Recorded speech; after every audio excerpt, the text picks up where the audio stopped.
dashur miq të televizionit Dalsat, përshëndetje në emisionin tonë Redaksia, si çdo të shtunë jemi sërish së bashku dhe si gjithmonë që zhvillojmë tema të ndryshme të cilat lidhen me përditshmërinë, me tema aktuale, me profesionet, siç është edhe rasti i sotëm, ku tema të cilën do e flasim sot është se a duhet që profesionet e prindërve t'i marrin, t'i zgjetin dhe fëmijët. Ne këtu në studio së bashku me mua do të kemi dhe koleget Arta Sefadini dhe Rita Beadini dhe po ashtu në një lidhje në Skype do të kemi dhe Vigan Demirin. Faleminderit vajza që jeni pjesë e emisionit tonë sot, do të falenderojmë pas pak dhe Viganin për të folur për këtë temë, si një shembull që ju të dy atë paktën nuk jeni nga ata që keni zgjedhur profesionet e prindërve. Faleminderit shumë Argjira.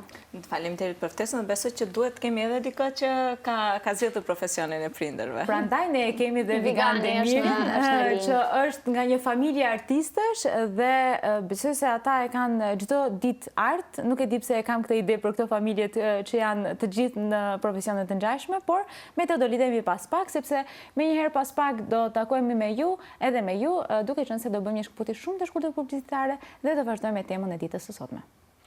Jemi sërish së bashku dhe siç edhe ju thashë në fillim të emisionit, do flasim sot për një temë e cila disa ndjejnë, disa jo. Atë se da duhet që profesionet e prindërve t'i zgjetin dhe fëmijët.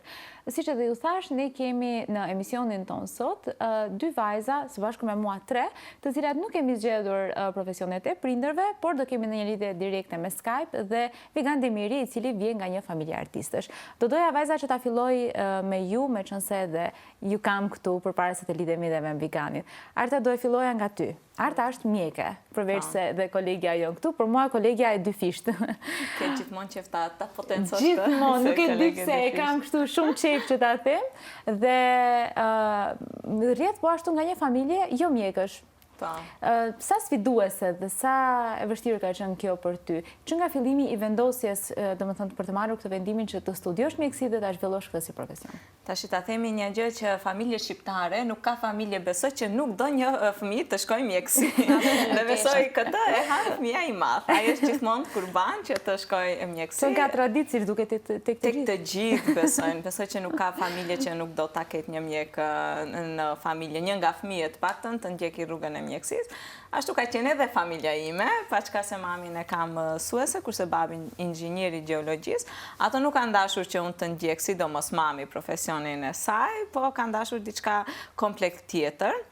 Duke qenë që besoj që edhe si nxënëse shembullore me të gjitha pesa është ajo që vetëm këto nxënëse mund të shkojnë mjeksi, që unë nuk besoj që është e drejtë dhe besoj që çdo kush që ndoshta i flen në zemër mjekësia apo është i disiplinuar edhe ka qef ta ndjekë rrugën e mjekësisë, ato duhet të shkojnë në mjeksi, kurse edhe dikush që i ka të gjitha pesa besoj që mund të jetë i suksesshëm fare mirë në çdo profesion tjetër.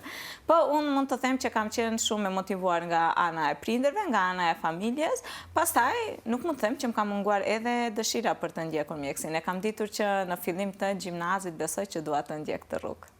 Më bëri përshtypje fjala që the se mami edhe pse mësuese vetë nuk donte që të ndiqej ti profesionin e saj. Duke qenë se ne si shoqëri, edhe me Ritën e kemi biseduar që është kjo ideja që vajzat të shkojnë në këto drejtimet pedagogjike, sepse kanë më shumë kohë për të marrë dhe me gjërat e tjera. Arta, do doja në fillim nga aspekti jot. Pse mendon se nuk kanë kohë për shkak të orarit? Mami jot nuk do donte ose dhe ti nuk të kishte shkuar ndonjëherë në mendje për ta vazhduar këtë si profesion? Po se mami ishte ngulitur në mendje që duhet mjekësi, shkoi vajza të bëhet mjek. Ishte fakt i kryer. Për atë edhe nuk e deshte atë profesionin tjetër, por jo për ndonjë arsye të veçantë. Rita, ti çfarë mendimi ke për këtë? Sepse janë të ralla rastet kur prindërit mësues nuk duan që fëmijët të vazhdojnë të njëjtin profesion. Të njëjtin rast e kam dhe unë, po unë mendoj që në përgjithësi prindërit nuk duan që fëmia të vazhdojë profesionin e tyre. Pse mendon kështu? Sepse ata e dinë me çfarë do përballet pastaj ky person gjatë jetës në profesionin e njëjtë. Kështu që të potencojmë një gjë, nuk ka profesion të lehtë. Për dikë që do të punoj, puna është e vështirë, ka sfidat e veta, punove me njerëz ka sfidat e veta, punove pa njerëz ka sfidat e veta, ka përgjegjësitë, angazhime ditore, edhe nuk është asnjëherë lehtë të jesh plotësisht i angazhuar dhe i përgjegjshëm në punën që bën. Mendoj që kjo është që thjesht prindrit e dinë me çfarë do përballet fëmiu nëse zgjedh profesionin e njëjtë, andaj edhe tentojnë ndonjëherë të mos shtyn drejt atij drejtimi, edhe pse te mjekët realisht nuk është kështu. Unë njoh shumë mjek që tentojnë t'u përcjellin pastaj fëmijëve të tyre mjekësi, gjë e cila jo gjithmonë funksionon, sepse jo gjithkush është i prerë për të qenë mjek, ashtu siç tha Arta. Dhe nuk do me thënë që nëse e ke prindin mjek, duhet të jesh edhe ti mjek. Mendoj që te mjekësia kjo është pak më e theksuar në përgjithësi në vendin tonë, po flas, të paktën më aq sa unë kam arritur të observoj. Në ndërkohë që te rasti im nëse e theksoj, mami im është motër medicinale, babi im është mjek, e ka pas gjithmonë dhe vazhdon ta ketë dëshirën babi që një prej nesh të jetë i përfshirë disi në mjekësi, ka shpresë ende të vllau se ne tjerët kemi zgjedhur vetëm profesionin. Vllau në cilën rrugë po shkon Rita? Asaj nuk po shkon në mjekësi, kështu që babi kësaj radhe po na vjen keq që nuk i ka ecur kjo dëshira, po ka qenë gjithmonë i tillë që na ka lejuar të zgjedhim rrugët tona, sado që nuk ka tentuar asnjëherë të pasqyrojë dëshirat e tij te fëmijët, edhe sado që e ka pas dëshirën brenda për ta bërë të njëjtën. Kështu që nuk është munduar asnjëherë që të ndikojë? Jo. Fillimet ka pas një rast kur motra ime donte të vazhdonte të studiojë inxhinieri elektronike. Unë e kam babin inxhinier të elektroteknikës. Ai ka qenë momenti vetëm ku unë e kam pa babin të thotë jo. Nuk është kjo zgjedhja e duhur për ty, duke pasur parasysh se është një profesion shumë i vështirë sipas tij, edhe gjithmonë e ka pasur atë idenë që çka do bësh pastaj me këtë profesion, sidomos në një rreth ku ky profesion ushtrohet gjithmonë nga burrat. Kështu që motra ime zgjodhi një mes, zgjodhi të studiojë inxhinieri kompjuterike. Kështu që prapë gjetëm arsye. Një rrugë të mesme, po besoj që gjithmonë është kjo pyetja e prindërve, çka do bësh me këtë profesion? Çka do bësh pastaj? Besoj që është ajo akti mbrojtës, ajo nga brenda që ju bëron të gjithë prindërve që duan që fëmijët e tyre të kenë rrugën sa më të lehtë, edhe sa më stabile, po sa më stabile. Kjo pikërisht që të gjenden më lehtë edhe nga ana financiare, sepse ndonjëherë në atë moshë ku ne duhet të zgjedhim profesionet, edhe nuk e dim realisht se çfarë duam. Ne udhëhiqemi nga dëshira, por nuk dhe dim se me çfarë do ballafaqohemi më pastaj. Dhe besoj që janë prindrit ato që ndoshta nga eksperienca jetësore e dinë se çka është më e mira për fëmijët e tyre. Po, edhe është gjithmonë kjo ideja që të vazhdosh të merresh me atë që e studion. Në rastin tim, mu gjithmonë më ka thënë babi që okej, s'ka rëndësi çka vendose një gjë dhe qëndroj prapa asaj, sepse unë kam studiuar biznes dhe ekonomi dhe kur s'kam punuar në atë drejtim. Kam punuar në Po si dihet jetës në mënyrë indirekte, sepse kam udhëhequr organizatën time që ka pasur direkt të bëjë me marketing dhe menaxhment, atë që kam studiuar unë. Po kam vazhduar në gazetari që prej kur isha studente dhe ngela 7 vite tashmë në gazetari, edhe mendoj që njeriu jo domosdoshmërisht duhet ta di se çfarë do në jetë në 18 vjet. Edhe pse unë e kam dash gjithmonë biznesin dhe ekonominë, më ka ecë, e kam dash marketingun dhe menaxhmentin, sepse e kam ndjerë sikur më fle në shpirt mënyra menaxhimi i njerëzve, promovimi, kam qenë gjithmonë pak më kreative si tip, edhe e kam ditur që kjo është ajo që dua të bëj. Unë besoj që në një farë mënyrë edhe e bën këtë profesion. E bëj, po. Ndoshta jo në atë formën klasike, disë që jemi mësuar, por e bën. Por e bëj me organizatën time jo qeveritare, kështu që edhe dua të them që nuk ka nevojë të shqetësohen njerëzit shumë që ose ajo që zgjedhin nuk ju del gjithmonë gjëja të cilën e bëjnë ata gjatë gjithë jetës, sepse ka alternativa jeta. Është e bukur në mënyrat e saj. Ne gjithsesi kemi në emisionin ton sot dhe një mysafir të cilin do e kemi në një lidhje online, që është një rast tjetër nga ne të treja. Është bëhet fjalë për Vigande Mirin, i cili është dizajner grafik dhe siç e tham që në fillim vjen nga një familje artistësh. Ka një baba të mrekullueshëm fotograf, ka një motër shumë të mirë vlorën, e cila është historiane e artit dhe kuratore ekspozitash, dhe që ne kemi pas në mysafiren tonë dhe janë me të vërtet një familje artistësh me plot kuptimin e fjalës. Dhe do doja që të lidhemi direkt. Përshëndetje Vigande, dëgjojmë? Po, përshëndetje. Faleminderit që jeni pjesë e emisionit tonë sot për të folur për këtë temë që besoj se më adekuat se ju nuk mund të ishte njëri tjetër. Faleminderit për ftesën fillimisht. Besoj që gjithë gjërat që i thatë deri tash, nuk e di a do kisha shtuar diçka rreth saj, po mund të kallëzoj rreth eksperiencës time. Domethënë, sa i përket asaj që prindi çdo herë, sidomos te ne prindi shqiptar çdo herë don që fëmia të jetë ndaç doktor, ndaç inxhinier, unë absolutisht pajtohem, sepse edhe personalisht unë ka pas tendencë, që ka pas një farë lloj shtypje, ndoshta jo ka prindi, po gjyshin e kam pas që ka dash të jem programer.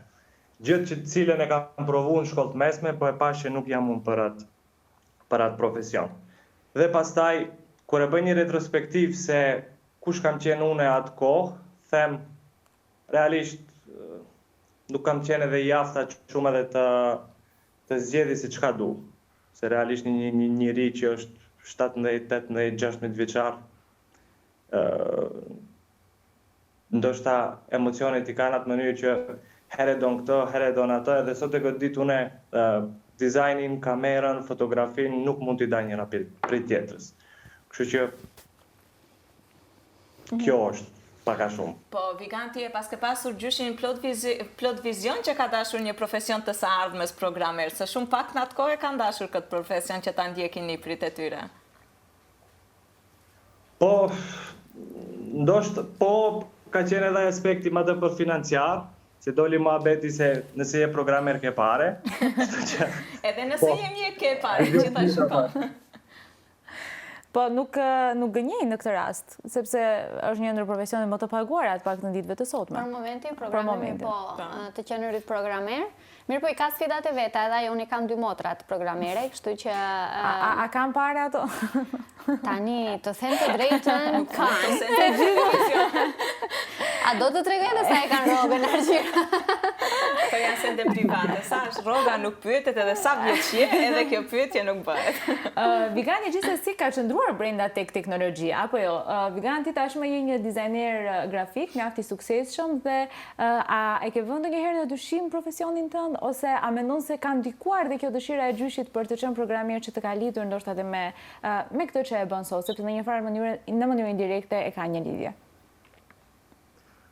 Dgjoj, tash përveç prindit, unë mendoj se duhet të ketë organe kompetente të një shteti që ndihmojnë për zgjedhjen e profesioneve, po për fat të keq ne këtu nuk e kemi, do me thënë rinia si zakonisht nis një profesion, shkruhet në një fakultet, nuk e gjen veten, shkruhet në tjetër, nuk e gjen veten, dhe pastaj pas 2-3 herë e provon, e ka një farë lloj, ta them, fiket emocionalisht si i ri, po une kam pas fatin që prej vogël jam rrit në frym, do me thënë, ndikim të madh sepse e kam zgjedhur këtë profesion është babi. Jo direkt nga ai të më ketë thënë ai ose të më ketë ndikuar në mënyrë drejt për drejt, po më tepër kanë qenë mbledhijat e artistëve, ekspozitat e ndryshme, edhe unë si i vogël kur rria edhe i dëgjoja këndvështrimet që i japin ato, do me thënë e shifsha se bota, do me thënë nuk është vetëm bardhëzi dhe nuk është diçka që ti si ri, po qoftë edhe çfarë do lloj moshi thjesht të ndalesh vetëm në një moment individual, kështu si karakter. Dhe mendoj se kjo ka qenë ajo, ta them, ai zjarri që më ka dërgu që ta zgjedhi këtë profesion.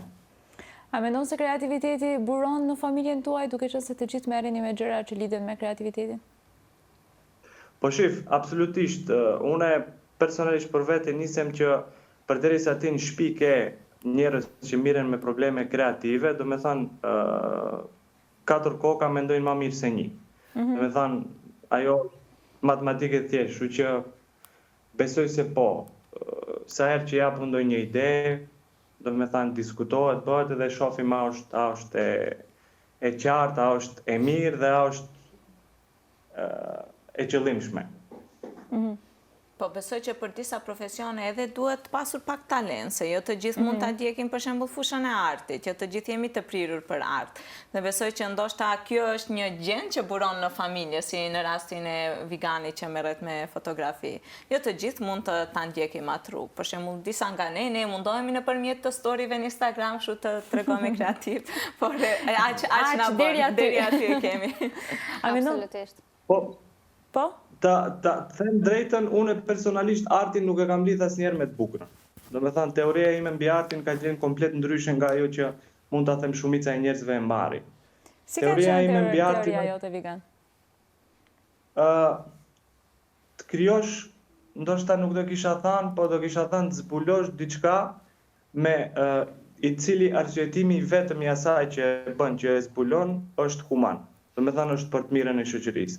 Dhe këto nuk ka të bëjë me të bukurën, do me thënë ka të bëjë më tepër me atë që e krijon të jetë për të mirën e shoqërisë. Ndërkohë që ne që i përmendim elementet figurative dhe të bukurën, ato thjesht për mua janë një cop kanvasi që po t'japin një emocion të bukur, ndoshta edhe të ngjallin çfarëdo lloj emocionesh, po për mua është më tepër se ajo. Do me thënë është më tepër me narrativin e asaj që e bën një artist. Do me thënë për mua artist nuk është vetëm ai që din të vizatoj apo din të pikturoj. Edhe një artist shembull që ka zbulu kolicën që dikush deri njeri me nevojat posaçme e përdorat gjatë gjithë jetës, për mua ajo është art. Dhe ajo është ai sendi më i pastër që ekziston në njerëzim. A jeni dakord vajza me këtë teorinë lidhur me artin? Nuk e di sa kemi të drejtë opinioni kur bëhet fjalë për artin, se nuk jemi të fushës. Po, pajtohem me veganin, pajtohem deri subjektivisht. Po, pajtohem sepse ne besoj që priremi të lidhim artin me të bukurën, po jo domosdoshmërisht ka një lidhje. Për shembull, artisti më korrigjo vegan nëse e gaboj, gjithmonë ja ngatroj emrin këtij, është Banski, nëse nuk gaboj, ai artisti i rrugës që bën këto grafitet e ndryshme rrugore, që nuk është që janë kush e di sa të bukura, por përçojnë një mesazh të jashtëzakonshëm. Kështu që arti ka të bëjë me nxitjen e diçkaje brenda njeriut, besoj unë, dhe i shërben. Do të ndonjëherë edhe të na pasqyroj realitetin në të cilin jetojmë për absolutisht. momentin. Kështu që pajtohem që jo domosdoshmërisht duhet të lidhet me të bukurën. Vegan, a ke menduar ndonjëherë që përpara se të zgjidhje këtë si profesion që të bëhesh fotograf, për shembull? Po, nëse më pyetën dikush a jam fotograf, do t'i them. Nëse më pyet dikush a jam fotograf, i tham po. Nëse më pyet dikush a jam dizajner, i tham po. Nëse më pyet dikush a bën video ose mirësh me videografi, i tham po. Do me thënë, këto të treja unë i shtim me një kuti në cilën ajo kuti quhet komunikim vizual. Për mua janë shumë të përafërta njëra me tjetrën, thjesht janë elemente edhe fushat ndryshme me të cilën ti po e ke narrativin edhe din pak të shfrytëzosh këto, nuk duhet pale çfarë talenti, do me thënë për mua je artist. Kështu që unë nuk mund t'i daj dhe për mua janë komunikimi vizual pak a shumë është një.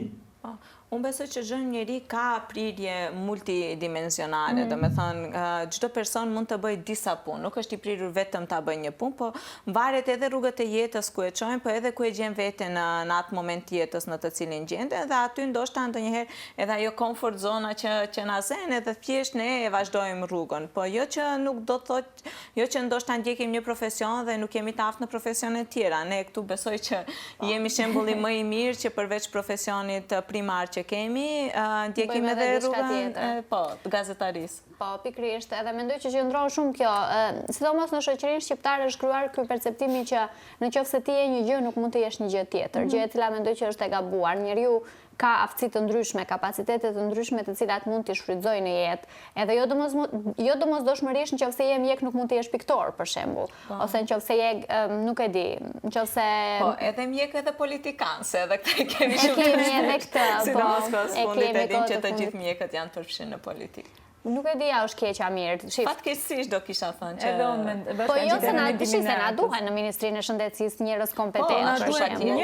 Po jo aty ku s'duhet. Po jo aty ku s'duhet, absolutisht.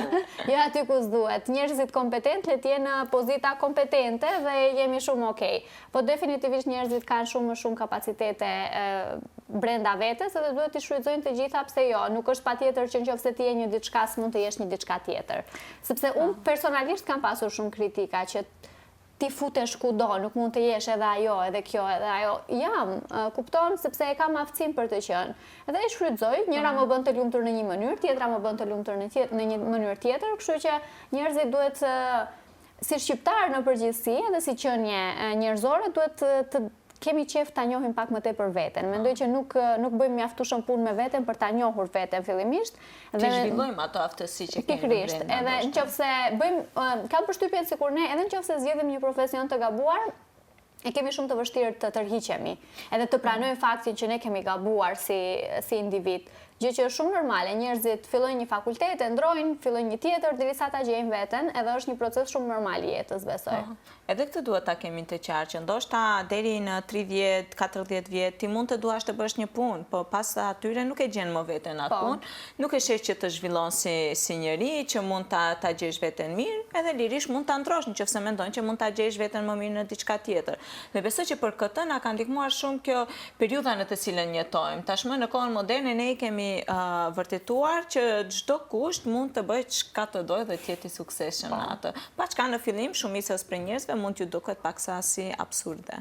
Këtë që ishi duke e thënë deri më tani, më erdhi në mendje një shembull, e kem pas në një intervistë një herë Florian Binaj, një aktor shumë i dashur për të gjithë ne, që në fakt me profesion ishte piktor. Që nuk e kisha ditur unë dhe besoj se shumë prej nesh nuk e kishin dëgjuar ndonjëherë, por ja që ai nuk e zhvillonte profesionin e tij, ishte shumë i suksesshëm në profesionin tjetër që bënte, kështu që kjo i jep edhe një kuptim më tepër asaj që ishim duke thënë deri më tani. Edhe ne këtu jemi një shembull i saj, duke filluar nga arta, ke filluar të punosh në gazetari përderisa ke qenë në studimet për mjekësi, edhe sot që je mjeke sërish vazhdon në gazetari. Besoj se edhe ty ta bëj shpesh pyetjen që çdo ti në gazetari ti e ke profesionin tënd. Po, e vërtet dhe kjo realisht ma bëjnë shumë shpesh, s'di domethënë. Po, dhe kjo të ngarkon në atë në vetdijen tënde, sado të duash që ta zhdukish se unë gjende mirë, po unë besoj edhe kam thënë çdo herë që ndoshta me të gjitha mungesat, me të gjitha probleme që mund të sjell gazetaria me cilat përballemi çdo ditë, unë me të gjitha probleme që ndoshta edhe si koleg ndërmjet vete përballemi, unë në fund të ditës i respektoj dhe i vlerësoj njerëzit me të cilët punoj dhe mendoj që ne thjesht kemi probleme për shkak të punës dhe jo probleme ndërmjet njerëzve, dhe se besoj që edhe kjo hapësira ku punon vlen shumë që nëse ti do ta vazhdosh një profesion ose jo. Absolutisht. Ishi me një mendje, me plot kuptimin e fjalës. Duhet të ma vërtetu atë të çka dëshon të them. Po nuk e morru mendimin e Viganit që mos ta lejmë që duke na ndjekur edhe duke na dëgjuar. Çfarë mendon për këtë që tham ne? Nuk e di, njëre fillimisht më ndjen shumë interesant se unë nuk ju shoh edhe dëgjoj vetëm 3 zëra të grave ku zihen njëra me tjetrën debatojnë. Nuk zihemi, jo, debate konstruktive.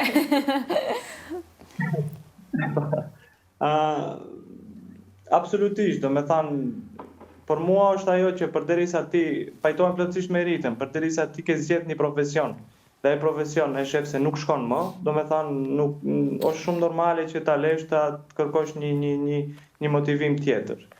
Po për mua është, do me thanë, që më e bukur e asaj është se ta them si në Pikado kur e qëllon atë bullin në mes, do me thanë të bësh diçka përfitojsh prej asaj që e do me thënë edhe financiarisht, edhe e do shpirtërisht, do me thënë për mua është absolutisht ajo që shpresoj se secili prej nesh si njerëz do ta gjenë. Edhe pse fatkeqësisht kam lexuar diku disa statistika që numrat janë shumë të mëdha që shumica e njerëzve nuk nuk punojnë punët që i duan, dhe kjo për ta keq. E tash, si rregullojnë këto problematika, ajo është tematik tjetër. Po plotësisht pajtohem, do me thënë, ma që e tha deri tash. Vigan, nëse nuk do kishe qenë dizajner grafik, çfarë do ishe me profesion? Nëse nuk do isha dizajner grafik, do isha fotograf. Apo nëse nuk do isha fotograf, do isha marrë me kamerë, do me thënë do isha drejtor fotografie. Do me thënë sërish këtu te kjo treshja rrotullohemi. Po, definitivisht, për mu ka qenë çdo herë ta them e bukur ajo, po nxitja më e madhe për mu ka qenë komunikimi vizual. Do me thënë, është shumë interesant se si psikologjia e njeriut lidhet edhe se sa ndikon në psikologjinë e njeriut komunikimi vizual, dhe kjo ka qenë ajo që më ka nxit mas tepër. Vajza, në qoftë se nuk do kishte qenë mjeke dhe gazetare, aktiviste, se ekonomiste nuk mund të themi në këtë moment, po në këtë moment, çfarë do kishit qenë? Shif se edhe më quajnë ekonomiste, se ti kur përfundon një dek studimit të caktuar, ti merr titullin... Me profesion të ushtruar, më fat. Ti merr titullin, do me thënë, bachelori i ekonomisë, ose nuk e di unë. E them këtë sepse shumë shpesh më ftojnë edhe në për ngjarje të cilat kanë të bëjnë me ekonominë, sepse unë e kam integruar ekonominë në punën që unë bëj, në gazetari, për shembull, trajtoj tema ekonomike nga aspekti të drejtave të grave, të drejtave gjinore, çështjeve gjinore në përgjithësi, edhe jam përfshirë në pjesën e ekonomisë, kështu që se kam lënë asnjëherë jashtë përdorimi plotësisht. Çka do isha unë që do jem kjo që jam, nuk e di. Asnjëherë nuk e kam menduar, domethënë unë jam aq e lumtur në gjëra që i bëj në jetë, saqë nuk kam menduar ndonjëherë që do më duhet të heq dorë prej ndonjërs prej tyre dhe s'kam menduar që të kem ndonjë profesion tjetër. Mua më përmbush shumë ajo që bëj. Dhe ma merr mendja që nëse do kishe pas dëshirë për të bërë një gjë të re, thjesht do e kishe bërë, nuk është se do kishe lënë të mbetet tek. Absolutisht. Po besoj që ka të bëjë shumë me karakterin e njeriut. Unë jam njeri që ndërmarr rreziqe, e bëj veten të lumtur, heq dorë për diçkaje, vazhdoj në diçka tjetër. Thjesht po mendoj që është çështje karakteri shumë. Lerita është e guximshme, që shumë prej njerëzve ju mungon guximi me atë që tha edhe Vigani, që shumë njerëz punojnë punët që nuk i duan vetëm për shkak të ndoshta edhe të rreziqeve financiare që duhet të ndërmarrin. Unë nuk jam aq e guximshme. Mua më mungon guximi, do kisha thënë, unë kam si person kam qejf në atë comfort zonën time dhe kjo më pengon ndoshta për të eksploruar pak më shumë se çfarë mund të bëj tjetër. Momentalisht ndjehem shumë mirë sepse i kam të gërshetuar atë dy profesione që i dua aq shumë, të ndërlidhura me mjekësinë siç është gazetaria, por edhe mjekësinë e ushtroj si profesion, e cila dua të them që ndoshta jam nxitur nga prindrit, por vërtet më përmbush. Pra nuk do kishe qenë asgjë tjetër përveç këtyre të dyja. Ndoshta do kisha pasur një biznes të vogël që do mund ta menaxhoja, që nuk është asgjë e pamundur, por diçka tjetër jo. Edhe unë ndjem shumë e përmbushur. Kam përshtypjen që ne vajzat kemi gjithmonë një dëshirë për të pasur një lulishte, që është edhe me libra, edhe me lule, edhe me kafe, se di. Nuk e di sigur nuk e di ju e keni, unë e kam në kokë gjithmonë atë idenë që kjo do kishte qenë një jetë perfekte. Ndoshta nuk i dihet. Ne kur do e hapim ne biznesin do të marrim ty për menaxhimin e financave të biznesit, të këtyre gjërave. Me gjithë qef se thash ndoshta unë direkt nuk kam punuar po edhe mund të them që kam punuar thjesht sepse drejtimi i një organizate jo qeveritare kërkon që ti bësh krejt punët vet. Ti jesh edhe udhëheqës, edhe lider, edhe ti menaxhosh njerëzit, edhe ti menaxhosh financat, edhe ti menaxhosh gjithçka tjetër, kështu që nga sot e tutje do të them që jam edhe ekonomiste. Ja të dham një ide tjetër në këtë emision. Gjithsesi, ne jemi rasti që nuk kemi zgjedhur profesionet e prindërve, Vigani është rasti që e ka zgjedhur, po a do e kishin përcjellur këtë profesion tek fëmijët tanë në qoftë se vendosim që të kemi një ditë? Vigan, a do kishe dashur ti në qoftë se a do kishe dashur që ta përcjellje këtë profesion tek brezat e ardhshëm në familjen? Te bebi që po e pret se je duke pritur bebe. Nuk e dija këtë urime. A do kishe dashur që bebi jot nesër që të jetë një fotograf ose të merret me video ose të jetë një dizajner grafik? Po me të thënë drejtën, pse jo? Shef, do e vazhdoj traditën e familjes, jo si neve vajza. Pse jo që për gjithë shka që ka dhe pse jo të shtohet edhe një kokë kreative në familje, që miret me të njëjtat gjëra edhe pse jo shembull ajo, si që unë e kam pas shumë të letë, se dikush para me i ka hap disa udhë, që unë ta kem shumë më letë që deportoj aty ku kam dash deportoj, do me thamë pse jo mos tjetë ajo edhe për fëmijët e mi nesër. Po nuk prap them, nuk është diçka që unë do kisha insistohu, thjesht do kisha marrë parasysh fëmija nesër si çka do, dhe do e kisha suportu në çfarë do lloj profesioni. A do ja kishe marrë lodrat e para një aparat fotografik për fëmijë dhe ndonjë tablo ku mund të vizatoj me shumë gjëra që të duket si ato dizajnet grafike? Ndoshta për t'ia mbjellur që në veçëri? Lojra aparat do t'ja kisha dhënë, po do t'ja kisha dhënë aparat. Aparat kështu. Okej, shumë mirë, shumë fillim i mbar. Po, edhe pse jo, ta shohësh botën prej prizmës aty syrit aparatit është komplet filozofi tjetër, kështu që është shumë e bukur. Unë për vete e kam pas atë luks, do me thanë, unë kur kam tjeni vogël nuk ka qenë si sot që është digitalizu dhe mund shkrepësh foto sa të duash. Kur kam qenë unë i vogël, babi ma jepte mua aparatin që në atë kohë ishin me filma, dhe kishe 36 fotografi brenda, mos gaboj, edhe ma jepte edhe dilsha me shokët e mahallës, shkrepshin fotografi, pastaj i lajshim mrenda në dyqan, do me thënë ishte një përjetim shumë i bukur, jo vetëm për mua, po edhe për rrethin edhe për shoqërinë time. Dhe besoj se prej këtu pastaj bëron dhe dëshira e të gjitha atyre gjërave që ti dëshiron që të bësh dhe që i bën aktualisht edhe sot. Ndërkohë vajza besoj që po. Do doja që t'i pyes dhe ju, a do e kishit përcjellur profesionin apo gjërat që bëni sot deri tek fëmijët tuaj nesër? Rita? Në qoftë se do vendosim që të kemi fëmijë, Rita, se mos ndize mund. Se mos ndize shtita. Nuk ja kisha imponuar, ashtu si s'ma kanë imponuar mua. Unë e kisha lënë fëmin, unë e kuptoj sa e rëndësishme është ta lësh fëmin të eksploroj. Dhe do e kisha lënë absolutisht të lirë të eksploroj në atë që do të bëj dhe di të bëj më së miri. Mendoj që çdo njeri ka kapacitetet e ndryshme, edhe ne thjesht duhet të nxisim që të zbulojmë veten, por i kthehem te ajo që e thash pak më herët. Ne kemi nevojë që t'ia ofrojmë të gjitha mundësitë që ai ose ajo të njoh veten, në mënyrë që më pas të shoh se çfarë i pëlqen dhe çfarë si pëlqen. Kështu që absolutisht nuk ja kisha imponuar. Në qoftë se do e kishte zgjedhur vet, kisha qenë shumë e lumtur se pse jo, është diçka cilën unë e njoh, ndoshta do kisha mundur ta ndihmoj në aspekte të ndryshme. Gazetaria është, sidomos puna që unë e bëj, gazetaria për çështje gjinore, është goxha e rrezikshme edhe jo e sigurt në terren, sepse prek temat të cilat njerëzve nuk ju pëlqejnë gjithmonë, nuk janë dakord gjithmonë me to, janë tema të ndjeshme, prek interesat e individëve të caktuar, kështu që nuk e dia do kisha qenë e gatshme unë aq sa janë prindrit e mi të përballojnë ofendimet, kërcënimet që dikush ja bën fëmijët të tyre. Mendoj që prindrit e mi e menaxhojnë shumë mirë këtë pjesë. Unë nuk e di sa mirë do kisha menaxhuar duke pasur parasysh faktin që kam kaluar vetë nëpër të njëjtat. Besoj që njeriu është i fortë dhe mund t'i përballojë të gjitha. Absolutisht, e di kur të vjen në derë thon hapja derën, kështu që përpara se të bërim tek fëmijët, e ke vllajën ende që është në fillimet e tij, ndoshta edhe për të vendosur për karrierën e së ardhmes për një profesion të parë, se më vonë, siç edhe tham deri më tani, mund edhe të ndryshoj. A do kishe dashur që të ndikosh tek ai ose a merr ai mendim nga ti? Është ende shumë i vogël, sapo mendoj po kryen shkollimin fillor tani dhe do vazhdoj në shkollë të mesme, me sa di unë ka zgjedhur gjimnazën si opsion, në mënyrë që të jetë pak më i lirë pastaj në zgjedhjen e profesionit. Nuk e di se çfarë, joni ndryshon idetë çdo ditë se çka do të bëhet kur të rritet. Nuk e di, tani që e mendoj, nuk e di për shembull tek Joni sa do kisha dashur të bëhet gazetar.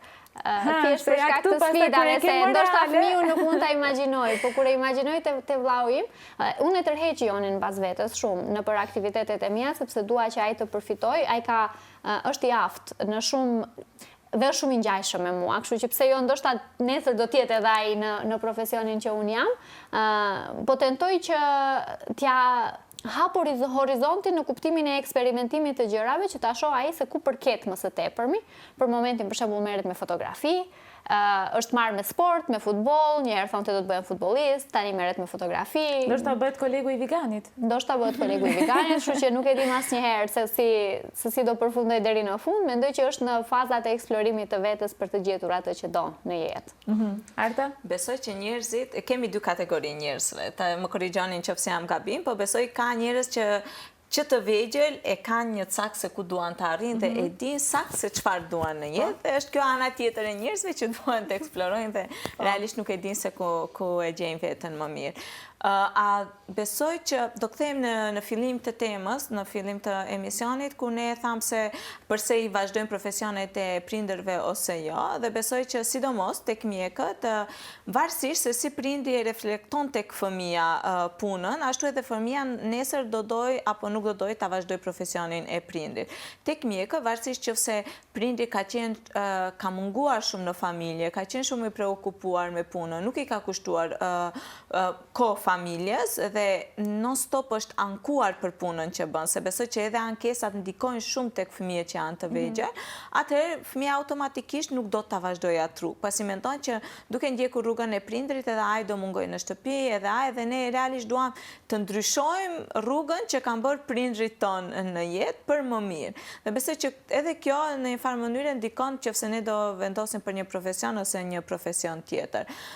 Unë uroj të kem fëmijë në të ardhmen dhe besoj që do kisha dashur që unë tek fëmijët e mi të reflektoj më të mirën e profesionit tim dhe nëse ato do donin ta vazhdonin rrugën e mjekësisë apo ndonjë rrugë tjetër, të jenë të lirë të bëjnë atë çka duan ato. Besoj që bota ndryshon aq shumë sa ne fare nuk mund ta imagjinojmë se cili do jetë profesioni i të ardhmes dhe realisht mjekët a do kenë punë të ardhmen ose jo, sepse e dim që me inteligjencën artificiale edhe shumë profesione të mjekëve, shumë dek të mjekësisë do të zhduken. Neve është dashur sot të marrim një prind këtu, se po flasim gjithmonë nga perspektiva e jonë si fëmijë të këtyre prindërve, ndoshta një prind do na jepte një tjetër perspektivë, po herën tjetër. Herën tjetër. Do doja të ndalesha pak tek kjo që e tha e Arta se zakonisht në profesionet e mjekësisë kuptohet se janë shumë të lodhshme me të gjitha të mirat e të këqijat e tjera që vinë bashkë me këtë profesion, por ama e kanë edhe prindërit mjek këtë tendencën që t'ua imponojnë fëmijëve të shkuarit në drejtimet mjekësore, aq më tepër kur ka 2-3 breza në familje. A mendon se është kjo diçka që duhet që të vazhdohet në përgjithësinë e shoqërisë? Edhe po edhe jo, besoj që është mbiemri faktikisht i një familje që vlen. Edhe ti do që fëmija jote sa më lehtë, sepse kur dikush e përmend, për shembull, unë në familjen time nuk kam pasur Sefadini mbiemër, por në mjek, por në të ardhmen do e kenë dëgjuar dhe ngjall një lloj besimi tek pacientët dhe tek njerëzit. Do shkoj tek ky mjek se babën e kishte shumë të mirë, si me siguri dhe ky do jetë një mjek i mirë. Por jo domosdoshmërisht. Dhe besoj që sidomos ato që kanë hapur klinika private, kanë investuar në aparatura që janë shumë të shtrenjta mjekësi, ndoshta edhe kjo vlen që duan ta kenë rrugën e shtruar fëmijët e tyre. Besoj se edhe Rita si ekonomiste në këtë rast dakordohet me këtë perspektivë. Ne në ekonomie kemi diskutuar shumë shpesh vazhdimsinë e bizneseve, sepse në fund të ditës edhe një ordinancë mjekësore është një biznes në vete. Dhe trashëgimin e këtyre bizneseve në të ardhmen, shumë shpesh biznesmenët, që në këtë rast janë edhe mjek, tentojnë që ta bartin të fëmijët e tyre profesionin në mënyrë që ai të jetë udhëheqësi më pas i biznesit të tyre, dhe jo shumë shpesh kjo është mënyra se si funksionon. Ata duhet patjetër të lënë një pasardhës, po jo domosdoshmërisht të jetë pasardhësi familjari i tyre, dhe kështu ka rezultuar të jetë më e suksesshme në përgjithësi në sa i përket bizneseve. Nuk e di, mua më duket sikur mjekët pak më tepër e kanë këtë tendencën e bartjes së profesionit te fëmijët. Thash është besimi që ngjan tek pacientët, ndoshta mbiemri edhe që kur ka disa faktorë, po. Ka disa faktorë. Gjithsesi ne do e bëjmë një shkëputje shumë të shkurtër publicitare dhe do rikthehemi sërish së bashku me pjesën e fundit të emisionit. Jemi sërish së bashku në pjesën e fundit të emisionit Redaksia për këtë javë dhe tema të cilën ishim duke e folur deri më tani është se a duhet ose jo që profesionet e prindërve të barten deri tek fëmijët. Do doja një porosi dhe një konkluzion për të gjithë këtë nga mysafirët tanë, duke filluar nga Vigan Demiri, i cili është rasti ku ka zgjedh një profesion të ngjajshëm me të jatit. Nëse mund të lutem na japësh një porosi dhe për gjithë ata të cilët ndoshta e kanë dhe me dyshime, janë një situatë të tillë, nëse duan ose duhet ose jo që ta vazhdojnë profesionin e familjar, profesionin e prindërve, çfarë mendimi keni ju? Mendoj që sipas eksperiencës time është shumë e bukur që një familje ta ketë një profesion të njëjtë, me vetë faktin që ne edhe videoproduksionin që e kemi, do me thënë jemi gjithë familjet përkushtuar të ajo, edhe biznesi familjar dallon, ta them, nga bizneset tjera, dhe mendoj që po të mundet, po të jetë mundësia edhe që gjithë pajtohen edhe e duan një profesion, pse jo, mos jetë. Po jo domosdoshmërisht duhet ta ndjekësh profesionin e prindit. Unë e kam pa hajrin, e dua atë profesion, jo se është i babës tem, po sepse e kam dashur vet, jam dashuru me atë profesion dhe shif, tash i riu, jo vetëm i riu, po njeriu si qenë njerëzore, shoqërore, jeton në shoqëri dhe ndikohet nga shoqëria, qoftë nga baba, qoftë nga shoku, qoftë nga lloj njerëzish tjerë. Dhe mendoj se çka do që të bëj ta di psen e asaj që e bën, dhe mendoj se mund të jetë rahat me vetveten. Nesër nëse nuk i pëlqen ajo, do përsëris prapa që e tha Rita, nuk është marrë, nuk është turp, do me thënë derisa ta gjesh veten, ndoshta Rita e ka karakterin që ka qu i natë, nuk po them që se është domosdoshmërisht shkojsh në atë mënyrë, po... Më nje, Vigani, më nje mirë.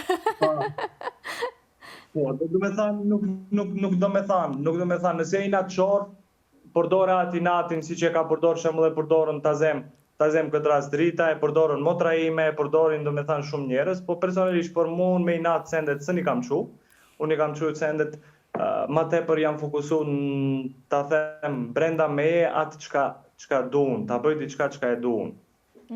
Po jo çdo herë është ajo. Do me thanë tash nuk e di, është një tematik që është shumë e komplikume, po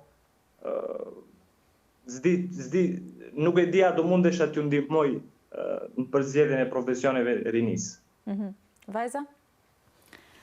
Për përfundim, thjesht të vazhdojnë njerëzit të zgjedhin atë që kanë qef të zgjedhin në përgjithësi, të eksplorojnë me veten, po përsëris atë që e thash edhe më herët, nuk është gabim të ndryshosh profesion, të eksplorosh, të dish që nuk e ke gjetur veten dikun dhe të vazhdosh në diçka tjetër. Art? Unë pajta me qishka thamë para folsi dhe besoj që njeri në fund të jetës duhet të bëj atë qka do në jetë dhe qka e bën të lumtur. Dhe njëherë vërtet duhet guxim për të ndjekur ëndrat. Absolutisht. Dhe me këto shprehje kaq të bukura, ne përmbyllim dhe emisionin ton redaksia për këtë javë. Vajza, ju falenderoj shumë që ishit pjesë e emisionit ton, po ashtu faleminderit dhe Vigan, shpresoj që radhës tjetër të kemi dhe këtu fizikisht.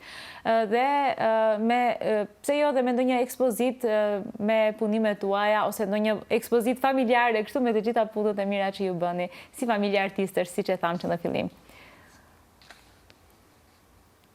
Faleminderit shumë, ishte kënaqësi. Faleminderit.